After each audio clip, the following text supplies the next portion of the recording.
Welcome to Bless Them Boys, a podcast that also had a Nike NFL jersey as a child. We're one Saints fan and one Cowboys fan, one fan of who dat and one fan of dat win. We're here to give weekly takes, game recaps, bad betting picks, game previews, and the occasional Seinfeld reference. I'm glad I wasn't needed for the introduction this week. I almost made the introduction a podcast that does not need Paul this time. That does not need Paul. That's fair.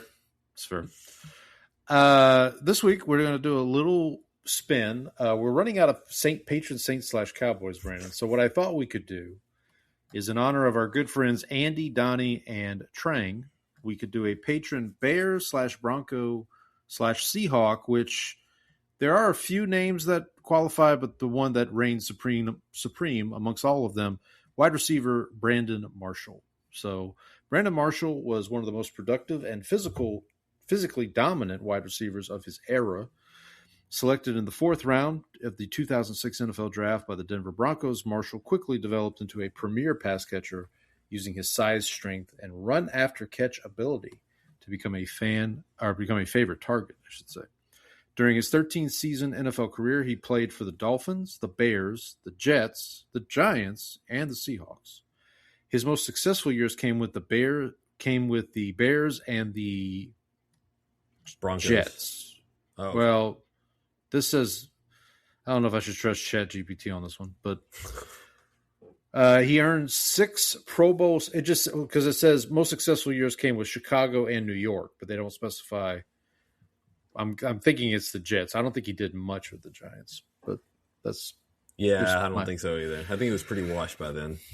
Yeah. He earned 6 Pro Bowl selections, was named first-team All-Pro in 2012 after setting a Bears franchise record with 118 receptions. Known for his consistency, he recorded 6 seasons with at least 100 catches, and he surpassed 1,000 receiving yards 8 times. In 2009, he tied an NFL record by catching 21 passes in a single game for the Denver Broncos.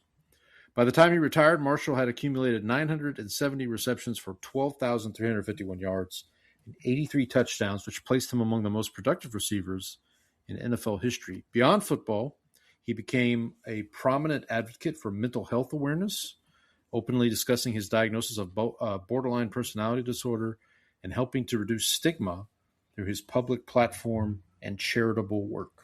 So, Brandon Marshall, we salute you. I'm Paul, the Saints fan. I'm Brandon, the Cowboys fan.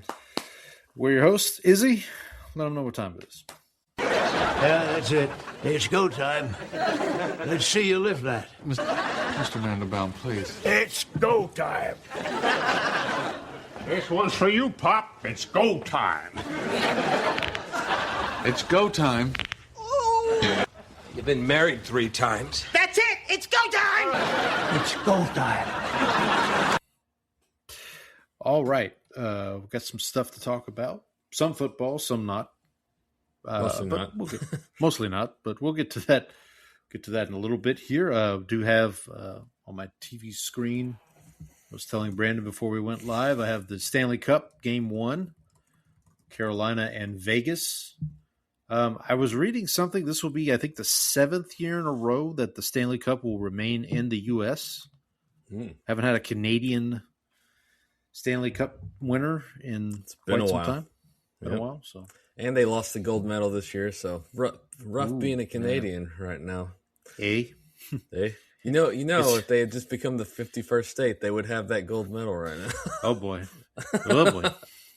There goes our Canadian fan base. Oh, and the Hurricanes just scored another goal, so it's 2-0 Carolina in the first period there. So we'll keep an eye on that for the rest of the night. If you would like to contact the show, you can do so. blessthemboys@gmail.com. BLESSDEMBOYZ, as we talked about last week on our Spelling Bee episode. We are on X at bless_dem_boys. We did get a new follower this week on X, although pretty sure it was a bot. Pretty sure it was a bot. Yeah. Let me check this out. Seemed like a nice gal, nonetheless. But anyway, she's a full-figured gal. She's a full-figured gal. If you want to follow us individually, I am at Paul Elliott _316. Brandon is at Ball from Grace. While buddy, Brandon's this is a bot if I ever.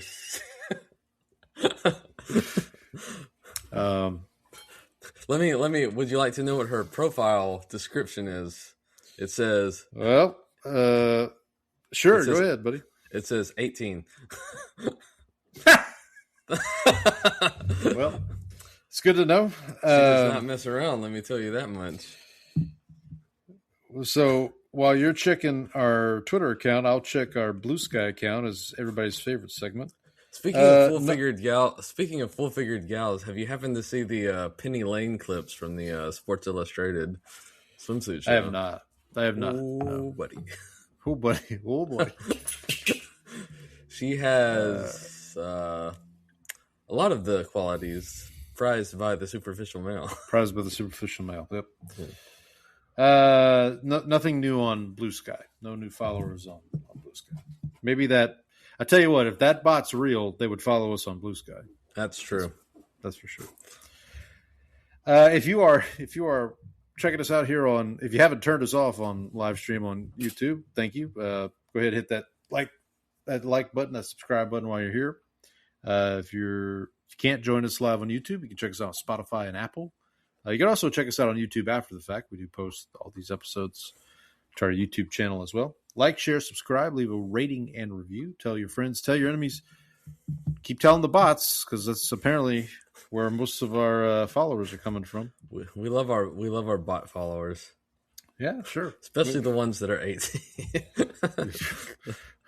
As long as they're of age, yes. As long as they're AI, as long as they're of age. I mean, well, listen, you just made friends with Claude to help with Belo, so I mean, we have to serve our bot overlords, as it were.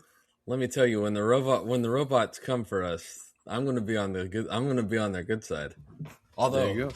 Let me take that back. There have been moments where I was trying to make something for work this week with Claude, and Claude was not doing what I wanted to, so I had to have a little sit down with him. He had to come into the HR office with me, and we talked about his performance and how it was not meeting my incredibly high standards, and that I was not thrilled with his work. Was Claude's comment something along the lines of, was that wrong? Should I not have done that? Yeah, Claude was sleeping with had sex with the cleaning lady. I would like to create an AI called Costanza just to see. Oh, that's a good idea. I like this idea. I like this idea.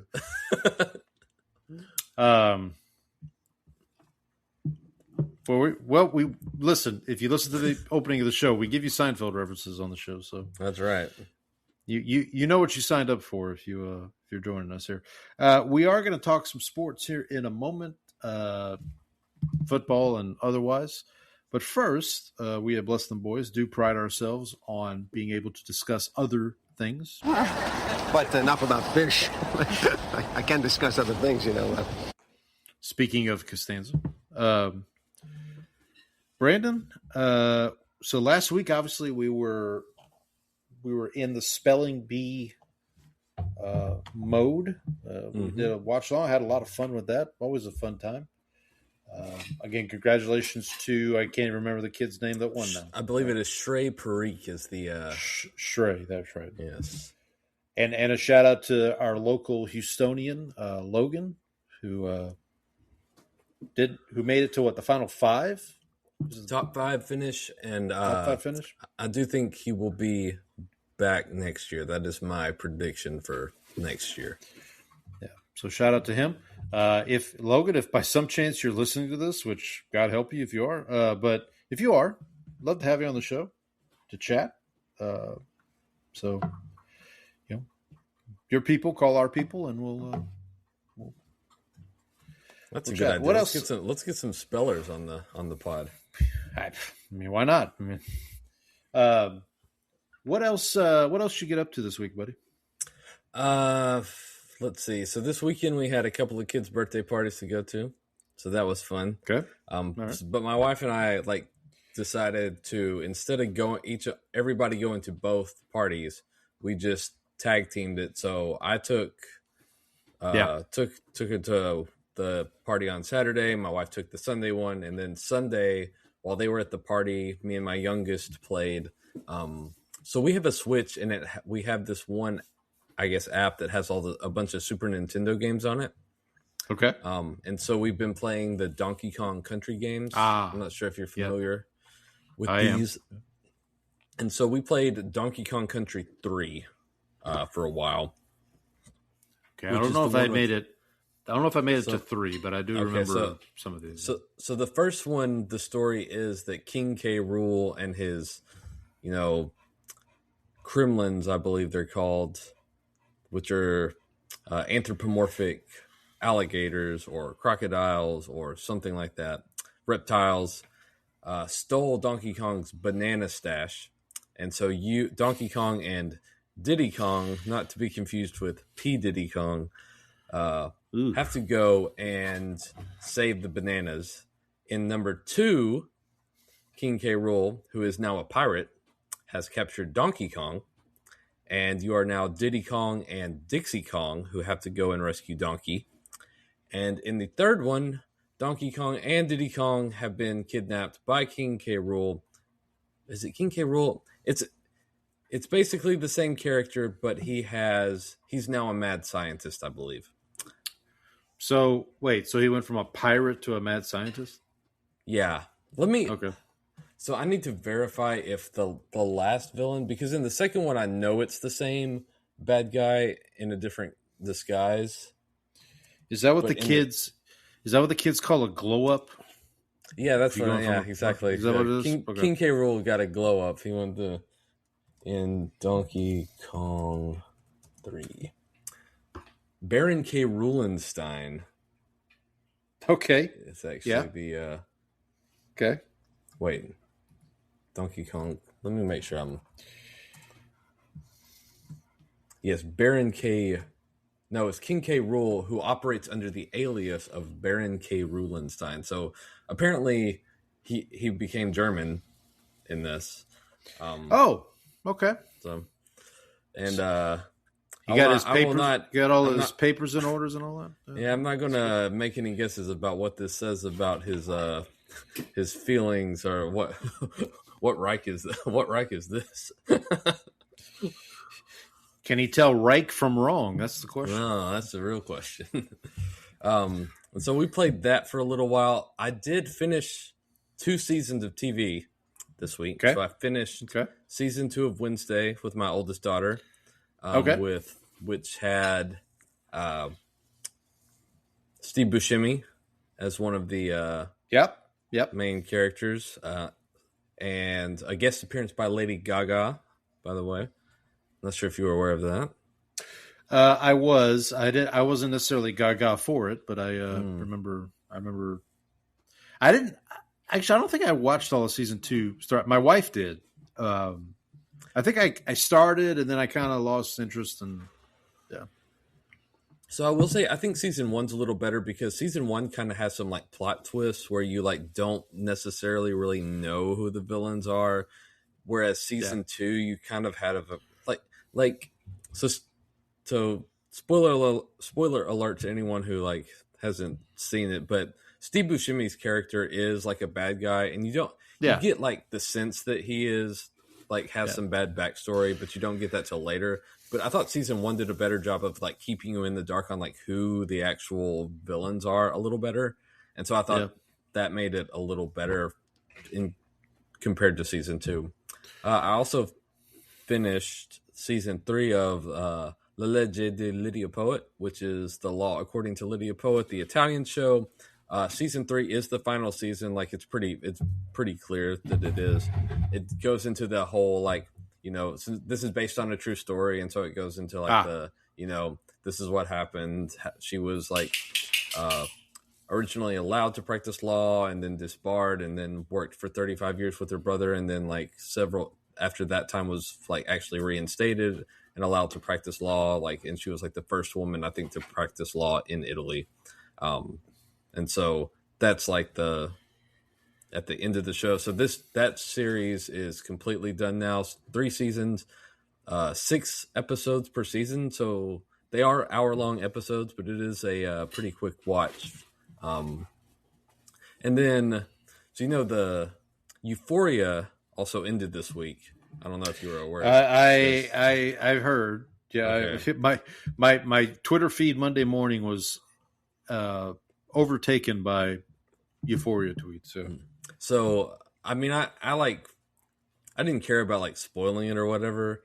So I found out what happened at the end. I won't say anything in case anybody listening is, But I was wondering, like, should I watch this show?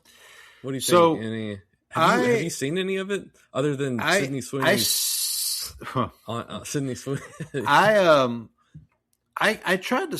I gave it a shot. This is probably a year or so ago. I tried like the first couple episodes, and I just couldn't. I couldn't get into it.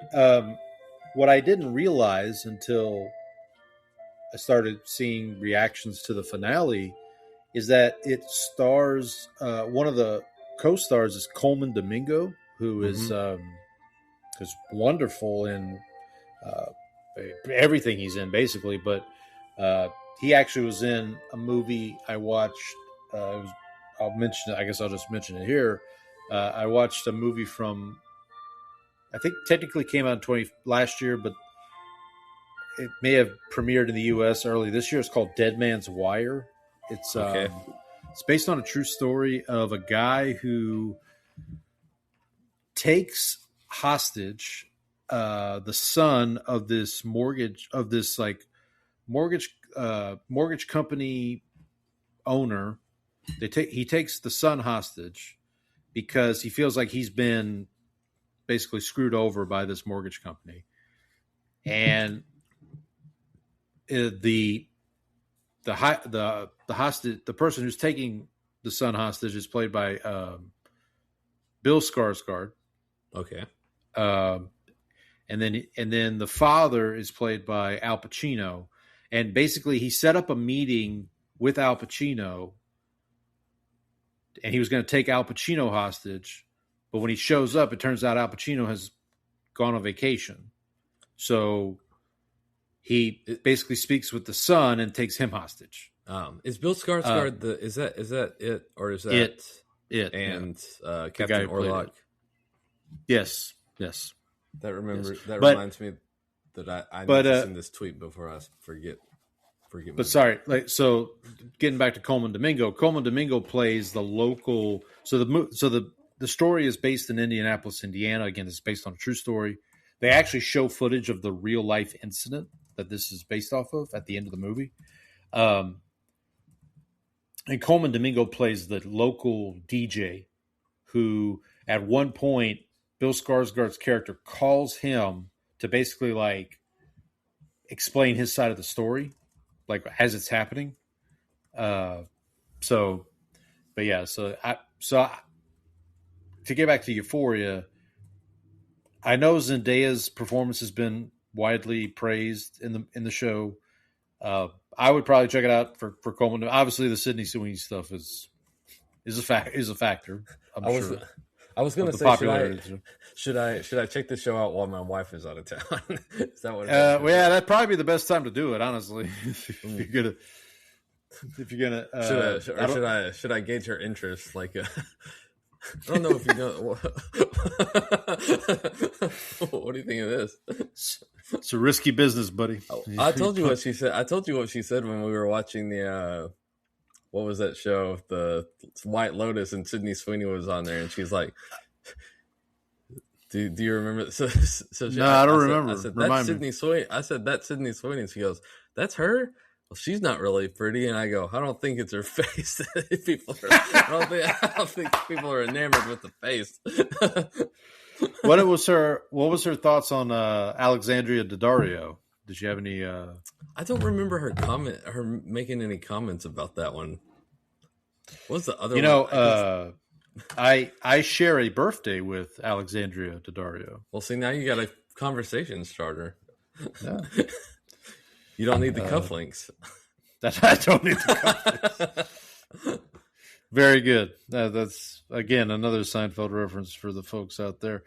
Anything else you had, buddy? I kind of stepped on your... No. That was pretty much. I do want to give a shout out to the Texas Longhorns women's softball team, which has advanced to the championship round in the Women's College World Series for the second year in a row. They will be defending their title. They beat Texas Tech last year. A rematch against Texas Tech this year. So we'll see. Very nice. See if they can pull off the back-to-back. And I did want to tell you, your comment about Skarsgård reminded me that I came up with a very stupid tweet that I just sent out on the drive home, which was, I'm going to become a DJ with a vampire aesthetic called the Disc Count. We really need to get the sound. I do. Sound I know. I need the.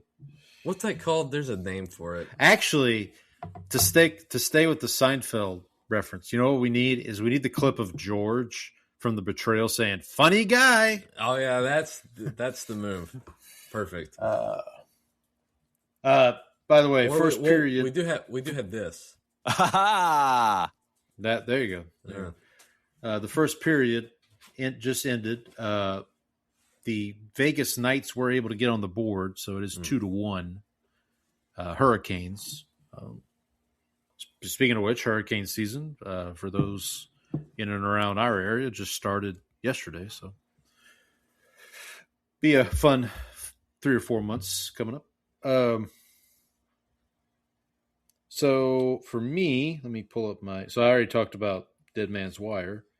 I'll get to my Denzel challenge in a minute, but I did want to mention a movie that I saw that I think everybody should check out at least once. Now, I'm going to preface this by saying this movie is in black and white. It is from the year 1957, so it's get your fancy Pooh Bear memes. No, well, yeah, it's not. It's in English. It is not. Okay. It's no subtitles, but it's from it's almost 50 years old now. It's a movie called A Face in the Crowd, and it is directed by Elia Kazan, who directed, I believe, On the Waterfront, which most people will remember as the Brando movie with the. Go ahead. Not related to Alec Kazan.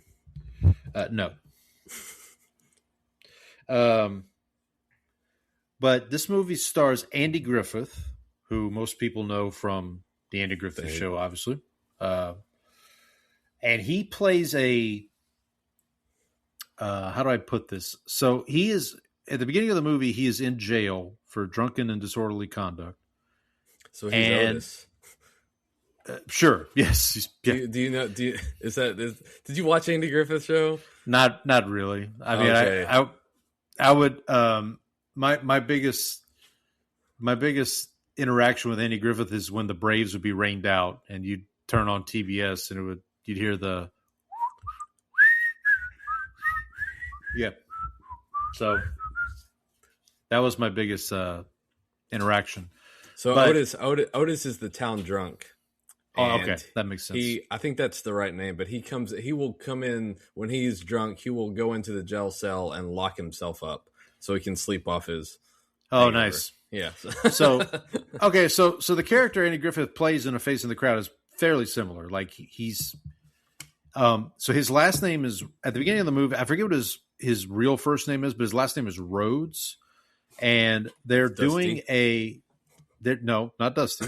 They're doing it's like the local radio station does this like Face in the Crowd thing where they go around town and they just try to meet regular people and like put them on the radio. So this woman comes into the jail, just happens to come into the jail this day when Andy Griffith's there, and like basically get him to like get on the radio and perform a song because he has a guitar with him, and she gives him the name Lonesome Rhodes. And so, like, he gets on the radio and he starts, like, telling jokes and doing songs, and he becomes popular.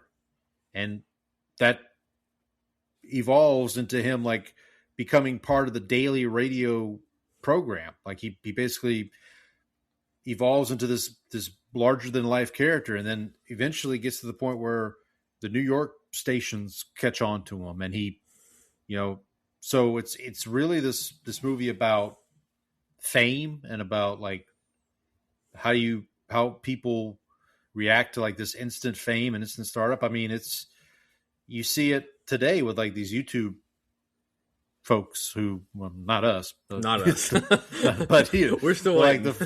We're still waiting. Yeah, but you know what I mean. Like it really struck me how a movie that's almost 50 years old can still be so prescient. It also has a pretty good supporting performance from Walter Matthau as like once he gets to New York and they want to put him on national TV, they assign a writer for like his bits, and that's Walter Matthau. But he very quickly kind of dismisses him as like, I don't need you, and so that leads to tension. But I would highly recommend checking this out. It's called A Face in the Crowd. It is on Tubi right now for free. It does have ads, but but again, it is in black and white. It is a little long. It's over. I think it's almost 2.5 hours long, but the pacing pretty long for a movie back then, especially. Yeah. Like now 2.5 hours. That's nothing. But the pace is good. It's not a normal 1950s 2.5 hour movie, I would say. And I might be misquoting that. But. So I did look it up. Otis is the drunk character in the Andy Griffith Show. Okay. So we have confirmed. Another movie that you made me think of, because it has kind of a connection to what you were talking about. So this is based on a true story. It's a movie called White Squall. It stars Jeff Bridges. It's directed by... That was my rap name. Yeah. that would actually be a good rap name for you. What? It stars Jeff Bridges. It's the true story of a ship school. So back in the 60s, parents would send their young sons to school on a ship, and this ship was called the Albatross. And that's a great one. Yeah, exactly. And basically, Jeff Bridges is the captain of the ship, and he has his wife helps run the ship with him, and they have, I think it's like 8 or 9, maybe 7 or 8 young men who come aboard, and like they learn how to, operate on the ship, and they also, like, the wife teaches them like math and science and does all this stuff at sea.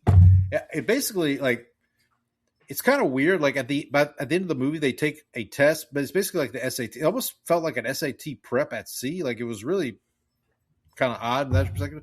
But the reason it made me think of it is one of the young men one of the young actors is Jeremy Sisto from your show Supergatory. The guy from he plays a young man who shows up late, like his dad's kind of like full of himself and is like, oh, my son can show up whenever he wants, kind of thing. And he eventually acclimates to the rest of the crew. Yeah, there you go. Kind of acclimates to the rest of the crew, but then at one point he kind of goes off the deep end a little bit and like shoots a dolphin. Like there are dolphins right outside the boat, and he like Jalen, like Tua. Yeah, like Jalen, like Tua. Yeah, he takes a shot at he takes a shot at Dan Marino. It's like Ace Ventura. He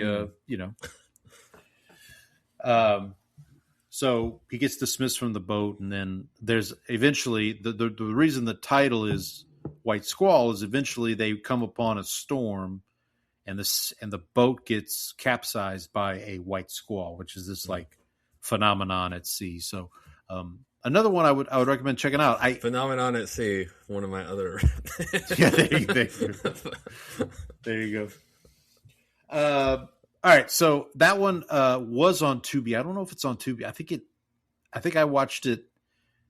It was one of those that it was leaving Tubi, and I was like, oh, let me check this out before it leaves. So I don't know. You have to search to find where it is now. I haven't checked to see where it is now. Now, let's get to the Denzel movie of the week. So this week, let me start here. And I've talked about this in the past. So the folks at Cine Challenge every week, not every week, but most weeks, they will put out a teaser of here's 4 movies that fit the criteria for the week. Can you guess the criteria, basically? So this week, the 4 movies, it was pretty obvious what the criteria was going to be, because the 4 movies were titled Yesterday, Across the Universe. I forget what the third one was, or the fourth one was Norwegian Wood. So I'm like, okay, this is going to be a Beatles thing. It's going to be something related to the Beatles. And at first I thought it was going to be titles that are Beatles songs, basically. Right. And I'm like, that's trouble. That's trouble. Although Turns out, actually. Although they did have that deep cut B-side, The Tragedy of Macbeth. Right, of course. Actually, turns out on, I think it's the Rubber Soul album, they did have a song that was called Fallen, which wouldn't work because I've already seen Fallen. Fallen is the movie that Denzel starred in with John Goodman. So I'm starting to in my head, oh man, what am I going to do? So then they send out the actual prompt, and they kind of widened it a little bit, where they said it could be anything to do with the Beatles. So if it's like a song by the Beatles is in the movie, if it's about soundtrack, on the soundtrack, whatever. If there's somebody named Ringo in the cast. No, I don't think you can go that far. So I start Googling. I'm like, okay, let me see if I can find a Denzel film that has a Beatles song in it, in the soundtrack somewhere. And I actually did find, I don't think it's a Beatles song, but there is a song on the soundtrack for American Gangster with lyrics by John Lennon and Paul McCartney. I forget what the name of the song is, but so I was like, okay, I had that in my back pocket. But then when I was Googling, is that the Jay-Z album? American Gangster? I know he released an album. Yeah, I couldn't remember if that was I couldn't remember if that was like the official soundtrack or if there was something, because I had that album at one point. I don't know if I still have that. Hang on, I'm gonna look up the song that I found, because I think it's pretty close to the beginning of the movie. It's called "Why Don't We Do It in the Road." It's performed by Lowell Fusion. But the lyrics are by Lennon and McCartney. So, but while I was Googling, that's a different Lennon and McCartney? John Lennon and Paul McCartney. There could be 2 of them. But while I was Googling that, I scrolled down, and one of the search results I found that caught my eye was co-star compares Denzel Washington to the Beatles. So I'm like, let me take a look at this.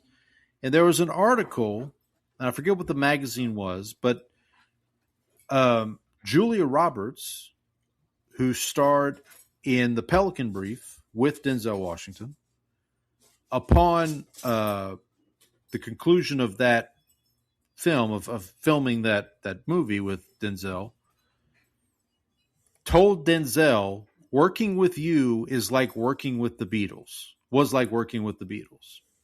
So I put it to the committee. I tweeted to Senate Challenge. I said, look, here's the article. It's like, can I submit The Pelican Brief as my movie of the week? And they were like, yeah, absolutely. That works. So I watched The Pelican Brief. All that to say, I watched The Pelican Brief, which I had seen before, but it had been a while. Have you seen The Pelican Brief by any chance? I don't think so. So it's based on the novel. It's based on John Grisham book. This was it's about Zion Williamson's underwear. No, God help us, no. It's about the plan to trade for Jaylen Brown. There we go. Maybe that's what it is. This was in the early 90s. Like, John Grisham was all the rage. My mom had every book. And he was making all these movies. He made They made The Firm, The Pelican Brief, Time to Kill. Was Risky Runaway. Business? No, Risky Business. Okay. No. I'm pretty sure it wasn't a risky. Well, That was like late 80s. But. So I think of John Grisham and Tom Clancy kind of in the same vein, yes. where they're like it's the same specific niches in the 90s, and they've got all these books being made. Like Hunt for Red October was the one I really Patriot remember. Patriot Games, yeah. Clear and Present Day, yes. I mean, they were the same time. I mean, it was the same time. So like Clancy was doing all these like spy type movies, and Grisham was doing all these legal thrillers because Grisham was a lawyer by trade, who just started writing novels, and he still does. I mean, I think he released one like a year ago. You think anybody would like some Microsoft Excel thrillers? Who knows, buddy? He copied the formula into the next cell, but something wasn't adding up. Then he realized he hadn't carried across the sum properly. He was now referencing the wrong cells. He forgot to copy down all the way. He should have used the table format. So the actual plot of the Pelican Brief is actually pretty good. So basically what happens is these two Supreme Court justices are assassinated. Julia Roberts plays a law student at Tulane University. So there's a New Orleans connection. So obviously I'm with it. She plays a Tulane law student who basically comes up with a theory behind the assassinations that turns out to be right. So it would be like if I had a theory about the JFK assassination that was actually correct, and the government found out that I had this theory and like tried to silence me. That's basically what this is. Well, so I think there were people that were silenced in that. Well, I think people that's a whole other deal. But basically that's it. And Denzel plays a reporter for the Washington Herald who basically was friendly with one of the Supreme Court justices who's assassinated, and Julia Roberts's boyfriend / teacher, actually, she's in one of his classes, but they're dating on the side. So not that seems everything's on the up and up over here. Problematic for sure. But basically her boyfriend / teacher gets killed in a car bombing incident, which was meant for her. They meant to kill her because she has this theory. And so it's like the Godfather where he's the wife has to start the car. Yeah. It's exactly like that. It's exactly like that. So she contacts Denzel only because like the day that he passed of this accident, her boyfriend, like they're watching TV and Denzel's on TV because he had talked with one of these Supreme Court justices right before they were assassinated. And her boyfriend, who's played by Sam Shepard, says, "Oh, I like that guy. He thinks like me." That's basically the only connection they have. So she contacts Denzel to kind of like, and it becomes like kind of. I don't know if you've seen All the President's Men, but a long time ago. Yeah, so it's the same director as All the President's Men, so it kind of has that feel to it, where it's like they're trying to stay one step ahead of the government so they don't get, put the kibosh. Get the kibosh pulled. It is a good movie. My only demerit, I guess, for the movie is it's like 2.5 hours long, which in '93 was like this is not Breakfast at Tiffany's. No, not. Yeah, no, 90 pages. And when you get to the middle part of the movie, you start to feel it. You get to a point in the movie where it's like, okay, we need to get going here. We need to wrap this up a little bit. But nevertheless, it was a big deal at the time. I mean, you got to remember this is 1993. Julia Roberts is at the height of her stardom. Denzel's just starting to become, like, he had just done Malcolm X. he does Philadelphia with Tom Hanks, like the same year. Actually, ironically, he does the Much Ado About Nothing, the movie I watched last week. That's also in 1993. So he's got all these projects piling up, and he's really starting to take off as a movie star. So, good movie, good film. Thumbs up from Paul. By far the thinnest thread for this project so far, but we'll take it. You're three movies away from making it halfway.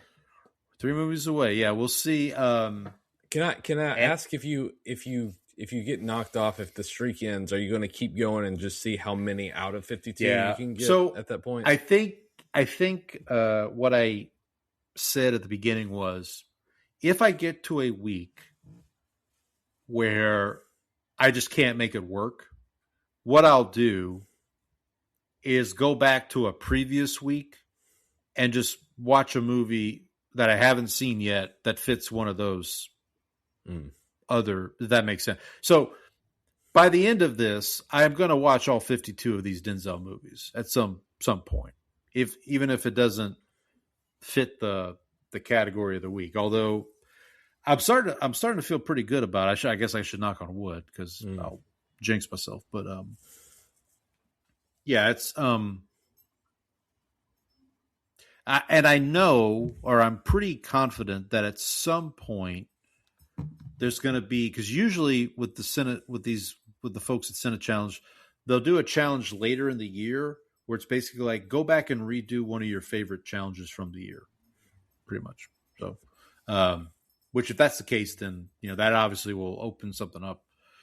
So, but yeah, so even if we get to a wall, we hit a wall, so to speak. Because I mean, it's you have to imagine it's going to happen. I mean, we're getting to the point where, I mean, there's still some good Denzel movies left on the board. Obviously, American Gangster I just mentioned, Crimson Tide, that's a good one. The other 2 Equalizers, I did watch the first Equalizer, but the other 2 are still there. Gladiator 2, obviously Tragedy of Macbeth that we bring up every week, it seems like. And a couple of his other earlier films as well, like Glory. Glory's still available. I'm guessing. I actually was thinking, was it last week with Memorial Day? I was thinking that the theme would be more around like Memorial Day or something like that. And I thought, okay, well, I'll just use Glory for that, but that wasn't the theme. Was inspirations, or you gotta say something like that for like July 4th week, you would think. Yeah, well, is July 4th? July 4th's not on a Monday this year, is it? It's on a Friday. Yeah, but that doesn't mean you would still do for the week. No. I understand. No, I understand. But like May 4th this year happened to be on a Monday, so I could tell that was going to be a Star Wars because but I was thinking if July 4th was on a Monday, then for sure they would do some kind of, which I'm assuming the Senate Challenge they're based out of the USA, but they may not be. They may be based out of. You're asking the wrong guy. Yeah. So onward and upward. So this was week 23. So yeah, 3 more. We'll be halfway here in 3 more weeks, and we'll see where it takes us. Let's see. I'm trying to think if there's anything else. No. I guess we should talk about, as we transition to the sports-related content, some big wide receiver news in the NFL yesterday. Odell Beckham back with the Giants. Someone said that the Giants are quietly assembling the greatest wide receiver room of 2018. Yep. Odell Beckham, Juju Smith-Schuster, Braxton Berrios. Yeah, they got. It seems like it does seem like, and I will say, it does seem like Malik Neighbors is not going to be ready for week 1. I would think not, the way they're signing wide receivers. That's a shame. That's a shame. You know who do they play in week 1 again? Who's their first man? I believe your Cowboys. Yeah, I believe that's the really a shame. So with Odell going back to the Giants, this did lead me to a question I want to ask you. Okay. If you could pick a Cowboy who still conceivably could come back, join the team, and contribute. So here, while you're thinking, for the Saints, a lot of Saints Twitter was saying Michael Thomas, for example. Like if Michael Thomas could come back to the Saints after being away for so many years, that would be pretty cool. I think the easy answer here is DeMarcus Lawrence. Okay. That makes sense. Yeah. Makes sense. He's the other guy who I really wish would be able to come back is now doing AI stuff for the league. Is Sean Lee. So really? I didn't know about this. He's actually building out some of the NFL's for their broadcasts, their diagnostic for seeing the diagnosing play probabilities based on formation and stuff. So he's been involved in that. So interesting. Honestly, one of the most instinctive linebackers that I've ever seen play. He just knew, just always knew where the ball was going. Yeah, I remember when he was coming out in the draft. I remember him being on my Saints wish list. Okay, so obviously the Giants doing all that. Another wide receiver, a trade for a wide receiver, AJ Brown, officially now goes to the Patriots. The trade that we finally were able to consummate, I think consummate is the right word. Careful with that word. Careful with that. Careful with that. Yeah. Careful with that. I did see somebody post a tweet that had Mike Vrabel, and it said, "Hey coach, I wanted to ask you about Booty." He's like, "I told you I'm already done answering that. I'm not going to talk about it anymore." It's like, Mike, I was talking about Kayshon Boutte. Oh, what? Sorry, I don't mean to interrupt you. It is 3-2 Vegas Knights all of a sudden. Yeah, I don't know what happened. I turned my head. How'd they score 2 goals at once, Paul? I don't know. There's 15 minutes left in the second period, and it's all of a sudden 3-2 Knights. Hurricanes have been they've been rocked like a hurricane, as it were. The Rangers currently lead the St. Louis Cardinals 3-2. Oh, there you go. Getting some revenge for that World Series a couple years ago. That's right. Several years ago now. Yeah, a couple years ago, Paul. They won the World Series. The Rangers won the World Series a couple years ago. Fair enough. So yeah, AJ Brown. So let's talk about what the Eagles got back for AJ Brown. They got a first-round pick in 2028 and a fifth-round pick in 2027, I believe. Something like that.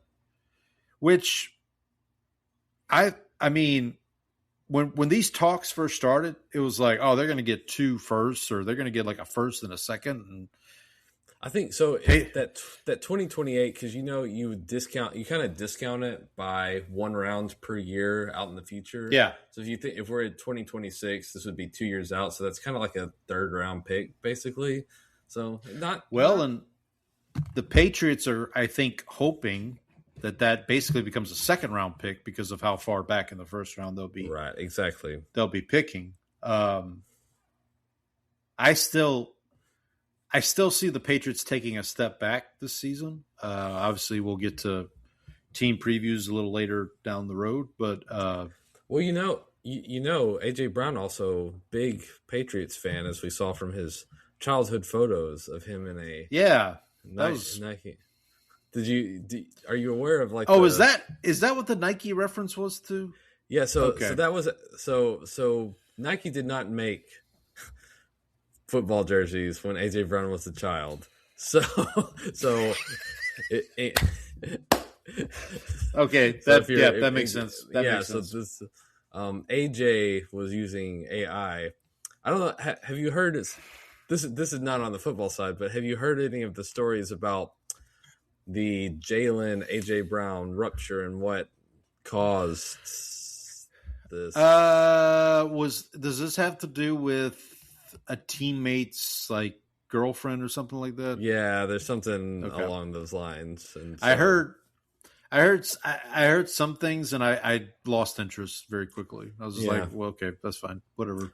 Yeah, I don't need all the gritty details. I just need to know that this is something that split the Eagles locker room, and I'm very happy about it. I did also see today, I know this will break your heart, apparently Mekhi Lemon, the first-round pick of the Eagles, has a hamstring injury that could I know, that's a shame, man. He's going to keep him out for a little while. I know he's still got plenty of time to let it heal, but you know, hopefully I know he needs all the practice he can get, so he should be working really hard to get back as fast as he can. You don't want to like rest and let that thing, you know, get into withering away. I see what you're doing, sir. I see what you're doing, sir. You don't want atrophy going into your rookie season. I mean, okay, all right.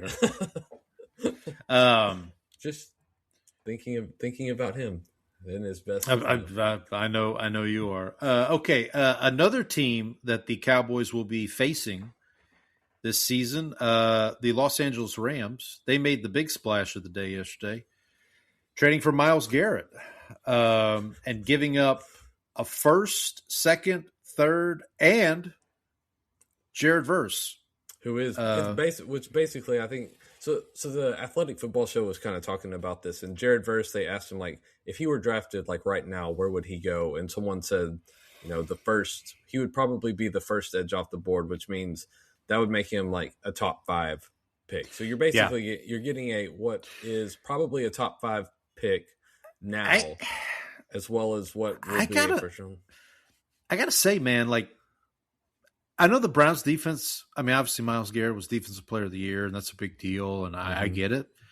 I still think the Browns defense is going to be pretty good with Jared Verse and Mason Graham and Carson Swessinger. And is their defensive coordinator going to show up? Oh, well, that's how's that working out for you? Did you see the clip of Todd Monken last week before the trade, obviously? They asked him if he had spoken with Garrett, and he said, Myles? As if there was another Garrett that he would have spoken to. No, Nussmeier. Yes, Garrett. So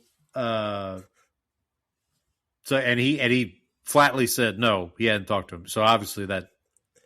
Well, I think that there was a lot of speculation going on because of the way that he restructured his contract would make it easy to trade post June 1st. And then I saw somewhere else that basically, so the Cowboys and Eagles were the other two teams that were rumored to have been talking about this. And I wonder if Jared Verse being put on the table is kind of what got this over the line. And the Cowboys wouldn't have, even if you like a player like Donovan Ezeraku for like some of the potential that he has, that's not the same, not in the same class. And so you're not going to be. Yeah, I mean, the Eagles would have, who would the Eagles have put up? Nolan Smith or Jalen Carter or Jordan Davis, somebody like that. Mm-hmm. Now this trade for Garrett obviously puts the Rams heads and shoulders above everybody else in terms of odds, Super Bowl odds. Adding to that, the Aaron Donald might come out of retirement now. Which do you think that's real? Do you think that he'd actually do that? I think I'd put it at like a 50-50 at this point. I think it's. I mean, he was talking about coming out of retirement. What was it, last year or maybe the year before? I wonder if he'll do the thing where he like comes back at late in the season to just like go for the playoff push or something like that. Well, that's what he talked about when he talked about it a couple of years ago. He's like, yeah, maybe I just come back for the playoffs and whatever. Sure. I mean, I will also. I did also want to know before, but in terms of the trade talks, there were some people. I did see someone say, and I don't know how this was not like an official league source, but it said that they saw someone say that this trade had actually been done and agreed to like a while. It's actually been done for a while, and so which I would not be shocked about either. Tom Pelissero was on Rich Eisen's show yesterday after the news broke, and he made it seem like they had been working on this since the draft, basically. And I mean, Pelissero's as locked in as anybody on this kind of thing. So I was just trying to. I'm trying to look up here. So someone also posted that one team in the NFC West is turning for Myles Garrett, and the other one is in a contract dispute with Jacoby Brissett. We are not the same, sir. Yeah, that's like the Crosser 300 looks like a phantom till a phantom pulls up. Quote somebody's. Yeah. So our friends at Rebet, they have the current Super Bowl 61 winner odds. They have the Rams at plus 580. The next best odds are the Ravens and the Bills at 10-1. So what did you say that? What did you say the Rams were on Rebet? Plus 580. Okay, I heard they went from plus 800 to plus 600. So yeah, but they are the only ones that are in 3-digit odds. They're at 3 digits. Everybody else is at least 10-1 odds. So, I'm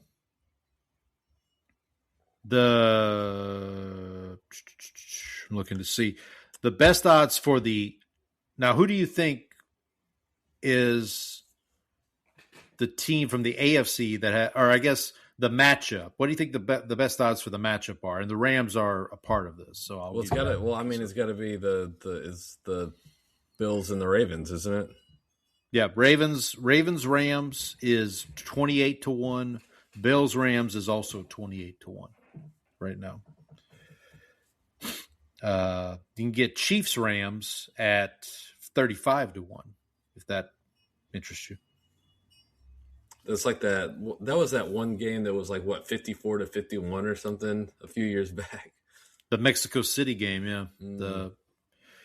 The NFC West winning division for the Super Bowl. NFC West is plus 265. Next best odds are because they've got Seattle and the Rams and the 49ers. And the 49ers. And then there's the Cardinals. And then there's the Cardinals. It's like that Dragon Ball. It's like that dragon meme where there's like two or three head, and it's like the other one is like the derp face. NFC conference winner, Rams are plus 300, Seahawks are plus 500, 49ers are plus 800. So the 3 teams in the NFC West are your top 3 NFC. Let's check out the Saints real quick. Saints are 42-1. How about NFC. The Cowboys? What are we like? 20? 13. 13-1. Yeah. You have better odds. The Cowboys are in the meaty part of the curve. Cowboys have better odds than the Buccaneers, the Vikings, the Commanders, the Giants, the Falcons, the Saints, the Panthers, and the Cardinals. What are the Eagles now? Eagles are plus 880. We should be closer to the Eagles than that. Come on. The Lions are plus 880 as well. Cowboys and the Bears have the same odds for the NFC champion. Take that, Bears fans. Nah, I'm not. Suck on that. The NFC West division winner, Rams are plus 110, Seahawks are plus 176 right now. Hey, Saints are plus 265 for the NFC South. It's pretty good. Who's the favorite in the NFC South? The Buccaneers, plus 161. I'll take some of that sweet Saints action over there, actually. I got to be honest, buddy. The Falcons at plus 450 that's pretty tempting. The Lions plus 165 to win the North. Everybody's on the Lions, man. I don't get it. Like everybody's on the Lions. You don't believe in Jared Goff? I just don't like. I mean, they are going to play a last place schedule, which I guess will help. But I don't know. I just don't. The Hurricanes just tied it up, I believe. Yep. Hurricanes tie it up at 3. Wow, this is a exciting game one of the Stanley Cup Finals here. Here we are. Rock us like a hurricane. There you go. Any other NFL talk? Any other NFL? You know what I just realized? You know what I just realized? Main points. You know what I just realized? This hadn't registered with me yet. That Rams 49ers game in Australia, that the Thursday night, so not the opening night, but the Thursday night game, it's on Netflix. Oh, it is? Yeah. It's Netflix. Weird. So Seahawks, Patriots, the Super Bowl rematch that'll open the season. That's NBC as per usual. But then that game, the Thursday night game, the 49ers Rams from Australia is Netflix. And then isn't there a Friday night game too also that week? Or I don't think so. I'm thinking of last year. Last year they did the Friday night. The Eagles. I guess I need to go back and okay. Let me ask you this before we transition to some other topics. I can't find odds for this, but what would you put the odds at of the Rams going undefeated? Very long. Very long. Okay. 10-1. Way longer than that. Way longer than that. Okay. Way longer than that. You have to give me. A lot. Here are the Rams' first 5 games of the regular season. The Australia game against the 49ers. They come back Monday night, home opener against the Giants. Well, I guess technically the 49ers game is a home game, but you know what I mean. They go at Broncos on a Sunday night, so they go Monday night to Sunday night. They go at Philadelphia, and then they come back for a Monday night game to host the Bills. That's their first 5 games. And then they get to play the Cardinals and the Raiders back to back. Oh, there you go. It all washes out. They do play your Cowboys the Sunday before Christmas. They host the Cowboys. The only game right now that the Rams are not favored in is the Seattle game on Christmas Day. That's it. They are favored in every game except at Seattle, Christmas night, and they're a 1.5 underdog to Seattle right now. I need to get if I got the money lines really quick, I could probably give you a quick. Well, I got them right here. So Rams 49ers. Money line is 49ers plus 145 to open the season. Hold on, I need the I gotta open up Excel. All right. I need it from the Rams standpoint, all of them. From the Rams standpoint. Okay. All right. Okay. Are you ready? Hold on. Let me know when you're ready. It's just scintillating. As I log on to Excel.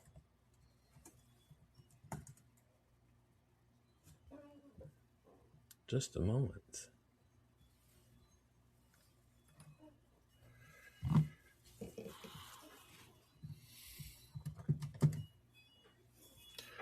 Intricate.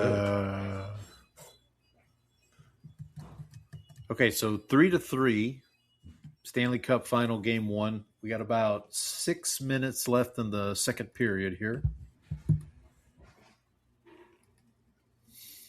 Don't press this. I'm done. Your So, man, ABC hit the jackpot. They get the Stanley Cup and the NBA Finals. On their hosting networks. All right, you ready? Mm-hmm. Okay, here we go. Week 1 in Australia against the 49ers. Rams are minus 175 money line. Okay. Week 2, home against the Giants. The Rams are minus 410. Okay. Rams at Broncos week 3. The Rams are minus 155. Okay. Rams at Eagles. The Rams are minus 135. Okay. Rams hosting the Bills. The Rams are minus 166. Okay. That's a Monday night game. Rams hosting the Cardinals. The Rams are minus 800. Whoa. Yeah. Okay. Rams at Raiders the next week. Rams are minus 425. Okay. An all LA encounter. Rams hosting the Chargers. Rams are minus 192. Okay. Rams get to go to DC to face the Commanders. Rams are minus 238. Okay. Rams at Cardinals. Rams are minus 470. Okay. Then believe the Rams get the week off. And then they have a Thanksgiving Eve game against the Packers. Rams minus 205. Okay. Then they have a Thursday night game against the Chiefs. They're hosting the Chiefs. Rams minus 205 again. At 49ers, Rams are minus 142. Minus 142. Yep. Hosting the Cowboys the Sunday before Christmas, Rams are minus 278. Cowboys are plus 225, by the way, for your knowledge. Now, Christmas night at Seattle, they are the underdog by minus 1.5, but the money line is minus 110. Minus 110. Okay. I'm going to put that as just a minus 100. We'll just call it a 50-50. Okay. All right, fair enough. And then their last two games, they're at Tampa Bay, minus 218. Okay. And then last but not least, they host the Seahawks in Week 18. So this is probably the clubhouse leader for Game 272 at this point. Rams are minus 175 in that game. All right. So I'm going to do a quick calculation here. All right. Well, you do that. A lot of commercials in the Stanley Cup final. I didn't think hockey had that many commercials, but I guess I'm wrong. Let's see.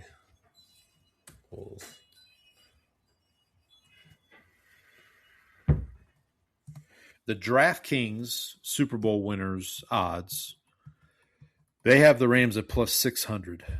Everybody else is 10-1 or longer. Cowboys on DraftKings, 25-1, buddy. You want to get on that sweet action.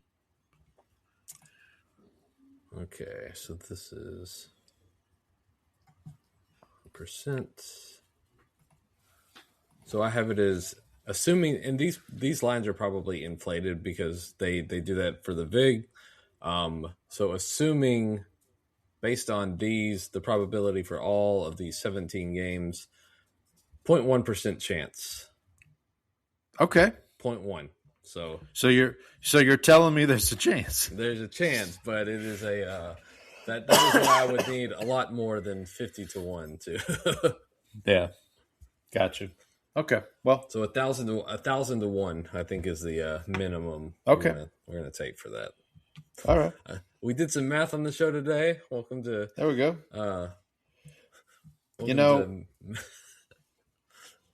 Math. Welcome to calc them boys. I don't know.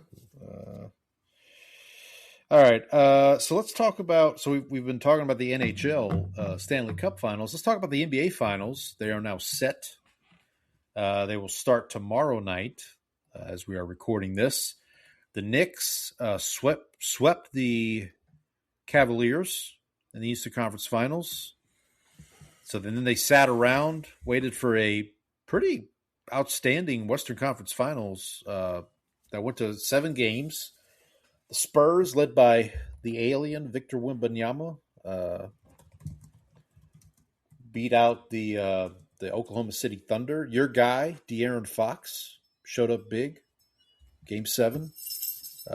Also, Dylan Harper contributed as well. So it will be Knicks at Spurs. So remind me, in the NBA Finals, is it 2-3-2? Is that the how they break out the home games? Is it 2 at San Antonio, 3 at New York, and then 2 back at? I thought they went back to 2-2-1-1-1, but did they go back to that? Okay, maybe you might be right. I just don't remember on that. I just don't remember. I can look it up here. Let's see. So it looks like, yeah, you're right. 2-2-1-1-1 is what. So 2 in San Antonio, 2 in New York. If Game 5 is necessary, back in San Antonio. Game 6 in New York. Game 7 in San Antonio would be the. Do you know what the odds are to win the series? Have you looked at this? I have not.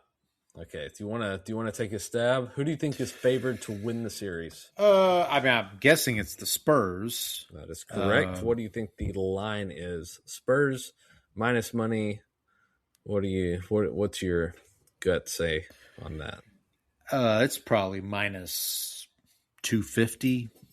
Minus 205. Minus 205. Okay, so that's what I was thinking. 200 to 250 somewhere in there. Minus or plus 170 if you want to take the Knicks. You can get it. FanDuel, you can get it plus 172 right now. To win the series. Win the series. Yeah, I mean, I would say get it now because if the Knicks somehow win Game 1 or Game 2, that number's gonna change. I do think the Knicks. I mean, obviously the odds makers do as well. They have a puncher's chance. I'm going to be rooting for the Knicks. As you know, well, one of the things is that the Knicks have kind of just crushed every opponent in there. Like they got, it was a little closer than you wanted with the Hawks in the first round, but after that they steamrolled the Sixers and then they steamrolled the Cavs. I did see somebody bring this up on Twitter. The 76ers, their first round series, I think it was Toronto, that went to 7 games, and then the Knicks swept them. The Cavaliers went to 7 games with the Pistons. The Knicks swept them. So now the Spurs go to 7 games. So the Knicks are going to sweep is what you're telling me. That's not what I'm saying. I'm just saying that's the pattern here. It's the pattern.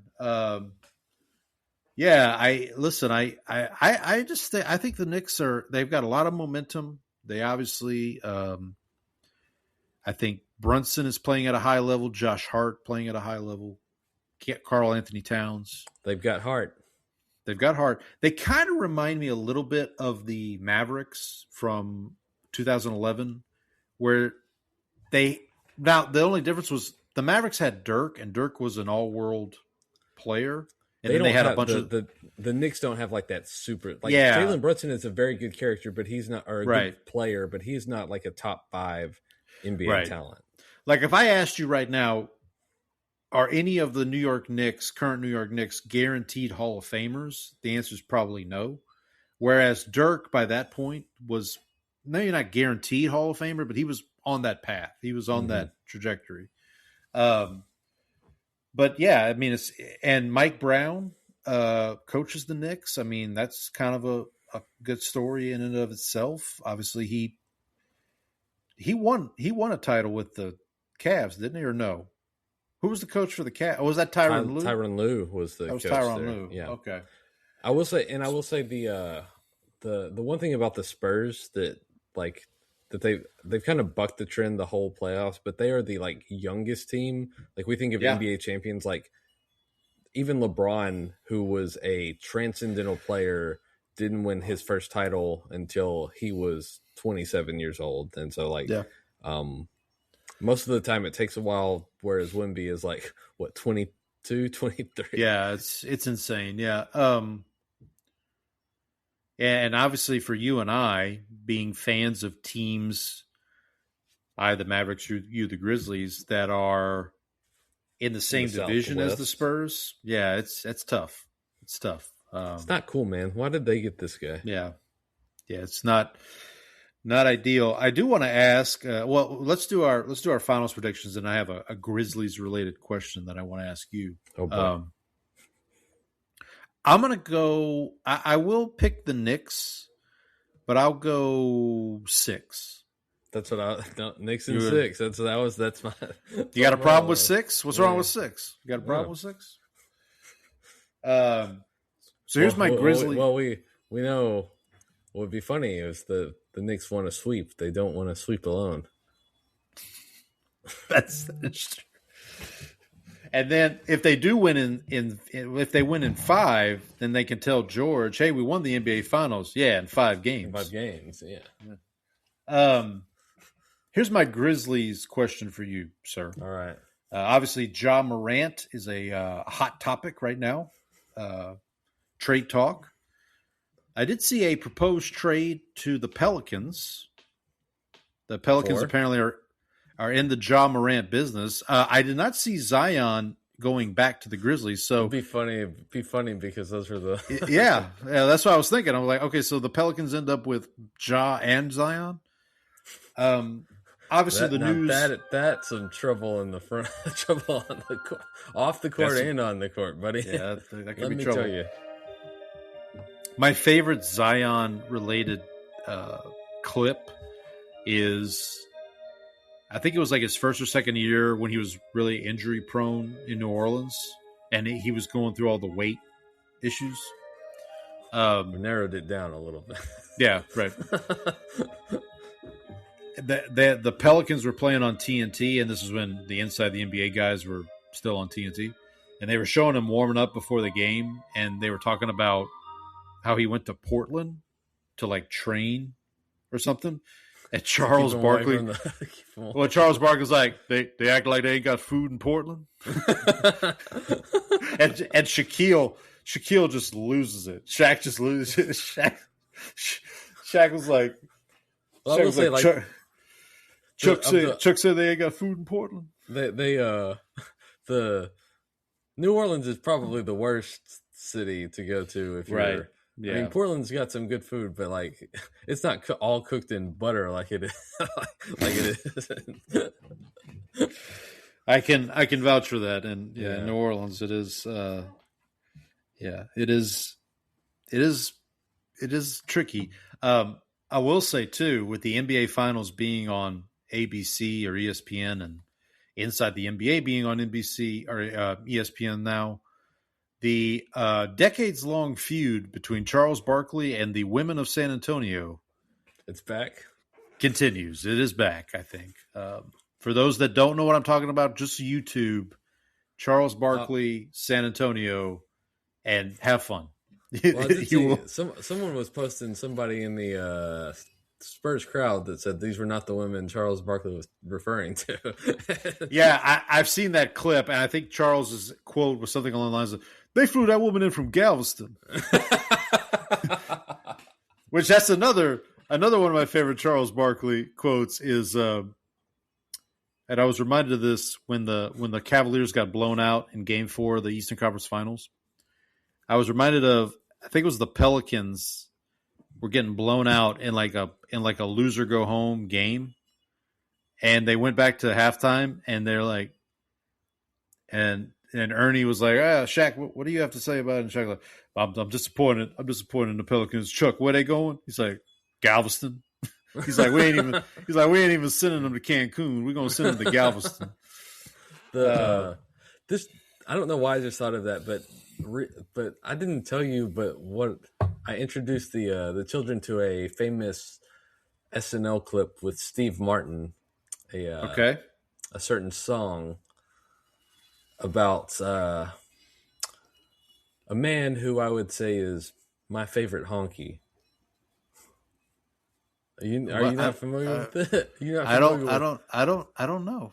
Maybe I'm King not. Tut. Oh, King Tut. Yeah. Buried with a donkey. Yeah, okay. He's my favorite honky. I mean, my favorite Steve Martin is the Jerk. Have you seen the Jerk, right? Yeah. The movie The Jerk. Born in Arizona, moved to Babylonia, King Tut. The kids really dig it. That's good. My There's hope. There's hope yet for My the kids. my 6-year-old told me, she says, I like it when he says honky. Well, that reminds me, speaking of Saturday Night Live, that reminds me of a very early Saturday Night Live skit with Richard Pryor and Chevy Chase that got a little racy. And With those two characters, I bet. it was like a word association thing. And like Chevy said something, and Richard Pryor's response was honky. And Chevy Chase said another word, which I can't believe they allowed him to say it on television at that point in time. And Richard Pryor's response was dead honky.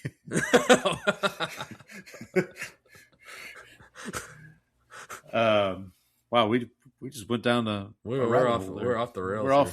We're way off. Let's try to get back on track here. So oh no, you're way off. This is an apartment.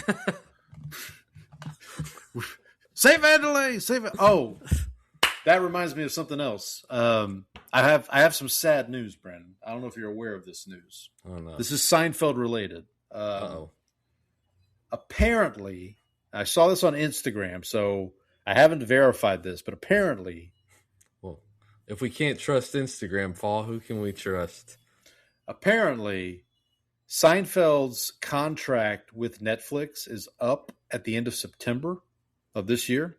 Okay. And they will be leaving. So all of Seinfeld will be leaving Netflix at the end of September. So if you haven't watched it yet, we got to tell Trang if she needs to catch up. We got to. I will say I am okay because I still have all 9 seasons on DVD box set. The physical media. The physical media. That's how you survive. The kids don't know about the physical media.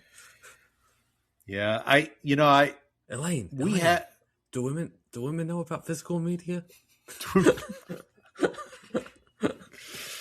What, like laundry? Yeah. No. When a man what rents a video? Afterwards. Boy, we some of our finest work in that. We were off the rails, buddy. We were way off. Do we want to go to an Immaculate Grid? Do we want to play some Immaculate? I haven't looked at the one today. I haven't. Last time we played, I tried to plan it out. Should we attempt to do the basketball one in honor of the NBA Finals? You know what? Why not? Let's do a hockey one, Paul. How about that? Okay, we'd have to tag team that one, but 900. Let's see. Men's basketball. Do we want a specific one for men's basketball? You just want to... Let's do today's. All right, this is men's basketball Immaculate Grid number 1044 is what I have. Is that what you got? That's what I got.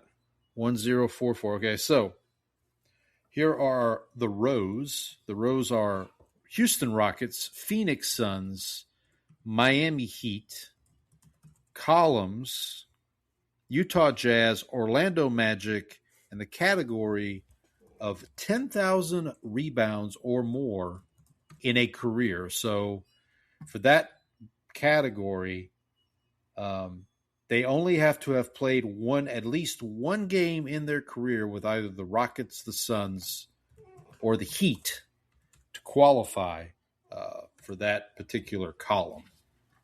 So again, the way we do this, normally we do this with football, but with basketball, the way we do this is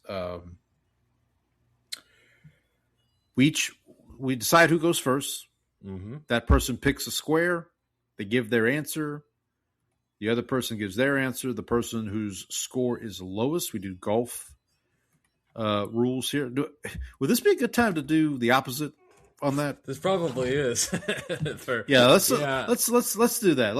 Okay. Let's change it up for this sake. So normally we do golf scoring, lowest wins, but for this time, let's do higher score. Higher. Let's see. Because I have a feeling this is going to be. I mean, if you want to, we can. I'm fine with. Let's do the high scores here. Okay, so we'll do high scores.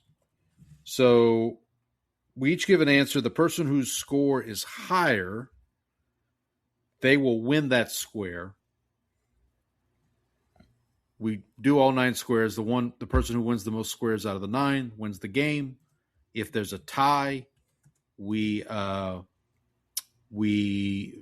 look at the total score, and whoever's total score is higher, they will win the game. If there's a tie at that point, then I don't know. I don't know what to tell you after that. So let us. Oh, we should also mention. I think you're the current crown holder, so I think you have the choice of. Before we get to this, I was just reminded. We should also mention we want to give our well wishes to the family of Rick Adelman, who passed away yesterday. Former head coach of the most notably of the Sacramento Kings back in the early 2000s. He was the coach of the Kings back when they almost beat the Lakers in that Western Conference Finals of some years ago. With Chris Webber and Mike Bibby and Vlade Divac. Doug Christie, I believe, was on that team as well.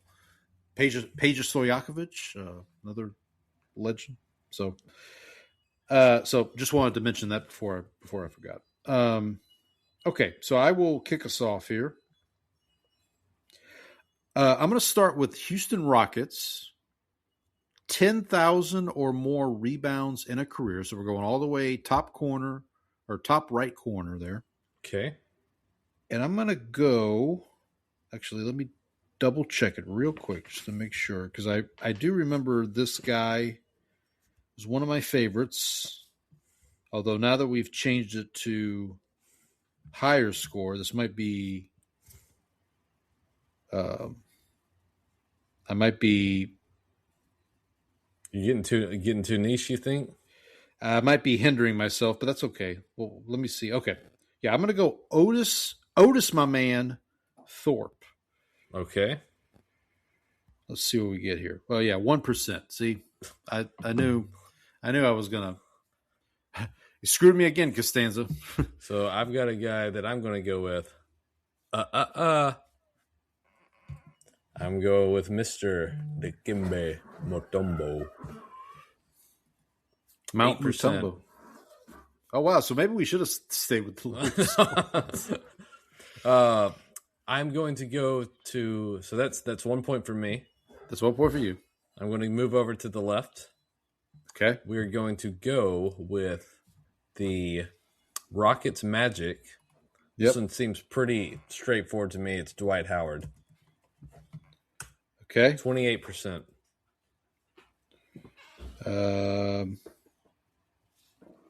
Yep. I'm going to go with one that seems where I thought you were going to go, but I'm going to go Tracy McGrady. Oh, that's a good one, too. 37%. Oh, man. I should have used Dwight for the rebounds and then the... Yeah. I forgot about McGrady because I was so locked in on Dwight. Yeah, there you go. Okay. I guess let's finish out the Rockets row there. Our local team. So we'll do Rockets Jazz. This one, there's not one that's coming right to mind.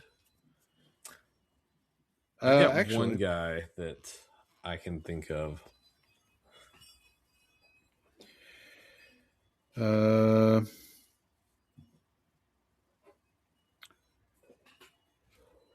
going to go with a guy who was also a coach in the NBA, but I'm going to go with Mark Jackson.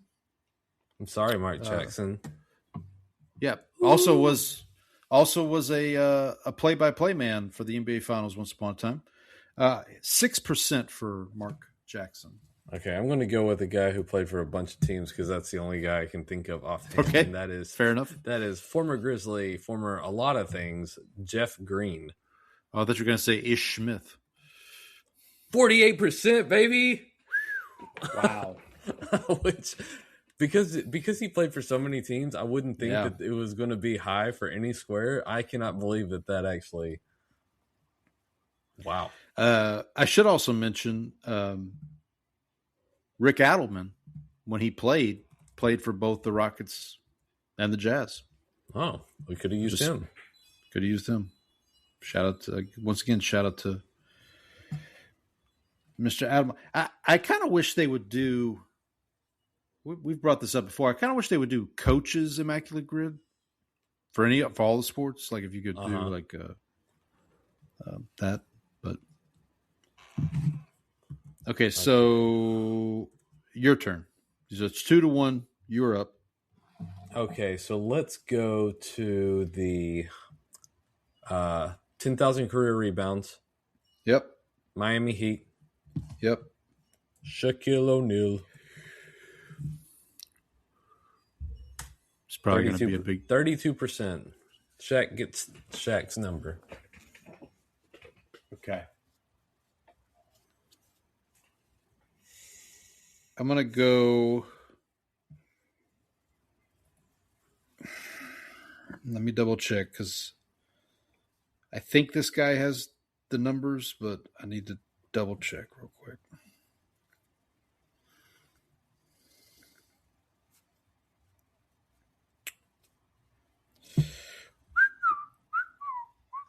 Nope. I'm glad I checked. He did not have 10,000 rebounds. Okay. So I need to pivot. I was going to go with Alonzo Mourning, but he does not have 10,000 rebounds in his career. 10,000 rebounds are pretty tough. That's a big number to hit. It's a big number. Yeah. Let's see.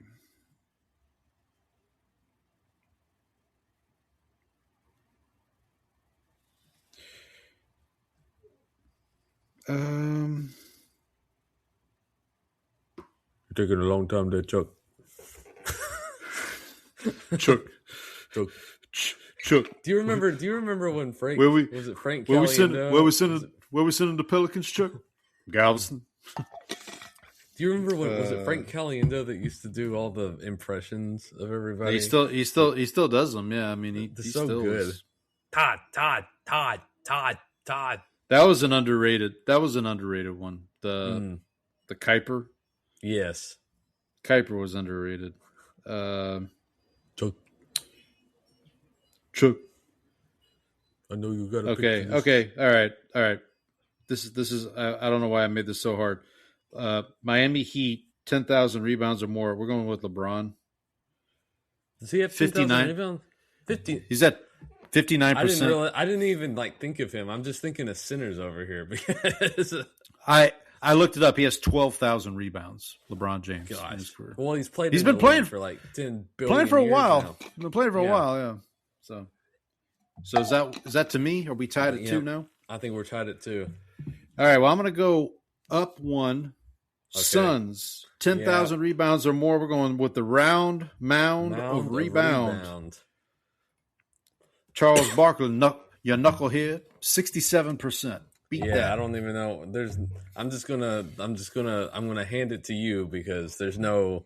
I'm just gonna take the loss there. Yeah, we should. I didn't mention this, but we do provide an out where if you just want to concede the square, you just take the other player. There's no way somebody's got more than 6. No. I mean, who's the other? The only other son I could think of would be Amari Stoudemire, maybe. He doesn't. I checked him. Or Shaq.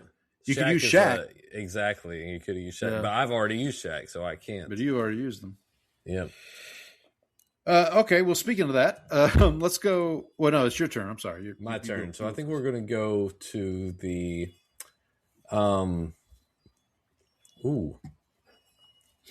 let's go Magic Suns. Okay. And let's go.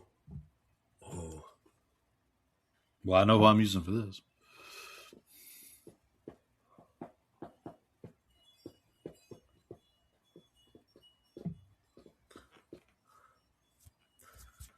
Let's go with the Memphis State University product.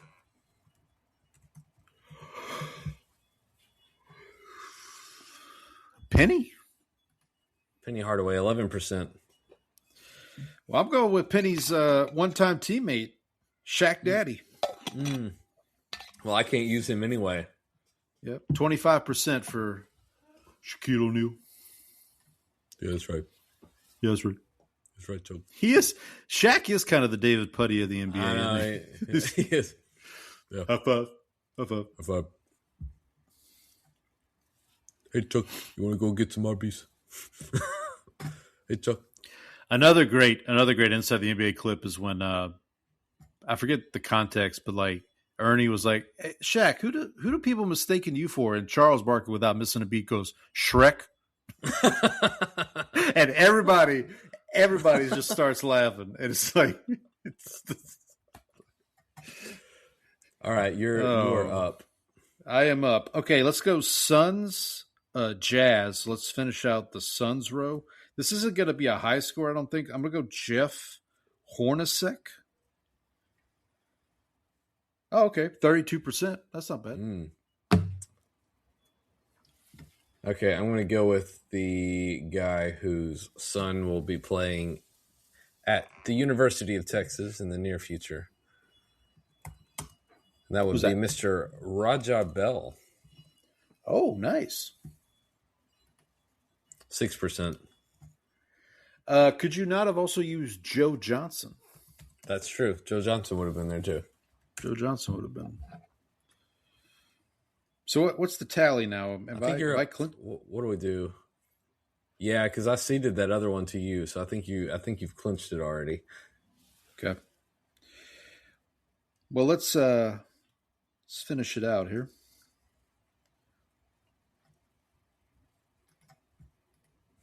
Is it my turn? It is. No, I think it's actually my turn now. Yeah, it's you. It's you.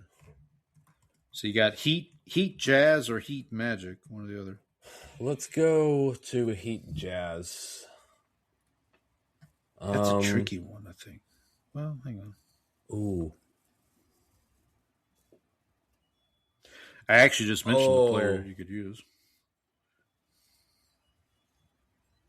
What about one of LeBron's former teammates? Wait, did he play with LeBron? He did in Cleveland. That's right. He did. Who's Mr. that? Kevin Love. Yep. 22%. I think he just retired, like recently. Yeah, that sounds right. Okay, I'm not going to win the square, but I just remember liking this player growing up, and his name is Isaac Austin. Do you remember Isaac Austin? I do not. Is he was a to center. Stone Cold? No, he was a center. He was a center. I remember him mostly with the Heat, but he did play with the Jazz as well. I only got 1%, so square to you. Oh, there we go. But yeah, he was kind of he was in the category of like he didn't score a lot, but he was a good rebounder, good, defensive presence. The Vegas Knights just scored again. It's 4-3. Got about 18 minutes left in the third period. Okay, so we have one square left here. We got Heat and Magic. I feel like there's an you could use Shaq, but I've already used Shaq. You've already used Shaq. We both already used Shaq. Isaac Austin would have also counted for this square. Oh, I know what I'm going to use. I think this guy's daughter just competed in the the World Series of. Oh, White Chocolate. So White Chocolate, Jason Wood. I got to make sure I picked the right Jason Williams. So give me a second here. Not the one with a Y, right? Oh, 10%. Only 10% for White Chocolate. So I remember an All-Star game where Jason Williams, White Chocolate Jason Williams, did a pass I had never seen before. He went behind the back like he was like somebody was on his right, and he went behind the back like this, but right before he let it go, he hit the ball with this elbow and hit it back to somebody on his left. It was He was insane. something else. He was, man. He was like, and he started with the Magic. He played with the Heat. Who else did he played with a couple other teams, but Excuse me. oh, was he a Grizzly? He was a Grizzly. Oh, how about that? Speaking of Grizzlies, I'm going to wrap this up with the former Grizzly. Okay. Another white Grizzly, by the way. Mike Miller, the one who used to hold the Grizzlies' single game scoring record for a long time. 6%. Oh, so I win that one because I had 10% with the.